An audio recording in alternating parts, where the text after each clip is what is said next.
அண்ணன் பெருமாள் அண்ணன் ரிட்டையர்ட் ஆகிறாருன்னு நினைக்கும் போது எனக்கு ரொம்ப கஷ்டமாக இருக்குது. எங்கள் வீட்டில் ஒருத்தர் மாதிரி தான் நீங்கள், உங்கள் கூட பிறந்த அன்னை மாதிரி தான் நீங்கள். எங்கள் எல்லாருக்குமே சகோதரராக இருந்தவர் தான் பெருமாள் சார்.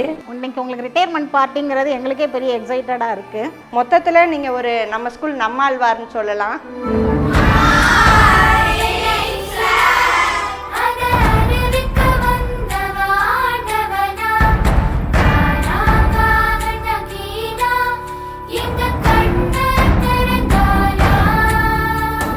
ரொம்ப நேர்மையானவர், உண்மையாக இருக்குன்னு நினைப்பார்.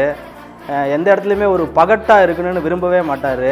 அவர் ஒரு சிறந்த ஆசிரியருக்கான இலக்கணமாக வாழ்ந்தவர்.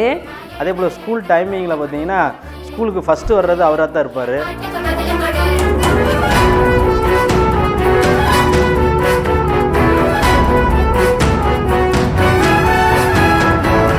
எது சரி எது தப்புன்றதை கரெக்டாக சொல்லுவீங்க. யாருக்குமே பயப்பட மாட்டீங்க. எப்படி பாடம் நடத்தணும், பாடம் நடத்துறது மட்டும் இல்லை, பிள்ளைங்களை எப்படி கையாளணும், பிள்ளைங்களுக்கு உண்மையை எப்படி சொல்லிக் கொடுக்கணும், அரசியல்லேருந்து பொழுதுபோக்குலேருந்து விளையாட்டுலேருந்து எல்லாத்தையும் சிறப்பாக சொல்லிக் கொடுக்குறவர். அவர் பாடம் நடத்துறது பார்த்தீங்கன்னா சவுண்டு எல்லா ரூமுக்கும் கேட்கும். அதே போல் குழந்தைகளை ஒரு கண்ட்ரோலாக வச்சுருக்கிறது அவர்கிட்ட தான் நம்ம பழகிக்கணும். தர்மம், நடுநிலைமை.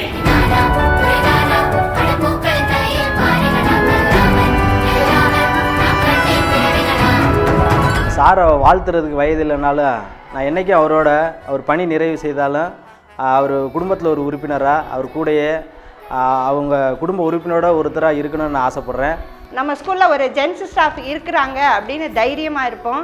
எதுவும் ஒரு பிரச்சனைனா நல்ல துணிச்சலோடு வருவீங்க. இந்த ரிட்டையர்மெண்ட்டுக்கு அப்புறம் நல்லபடியாக நல்ல சந்தோஷமாக குடும்பத்தோடையும் உங்களுக்கு பிடிச்ச வேலையை செஞ்சுட்டு நல்ல சந்தோஷமாக இருக்கணும்னு நான் வாழ்த்துக்கிறேன்.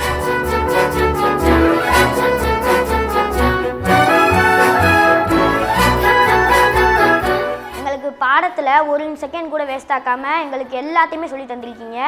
எப்படி ஒழுக்கமாக இருக்கணும் அப்படின்றது எங்களுக்கு நிறையா சொல்லி தந்திருக்கீங்க.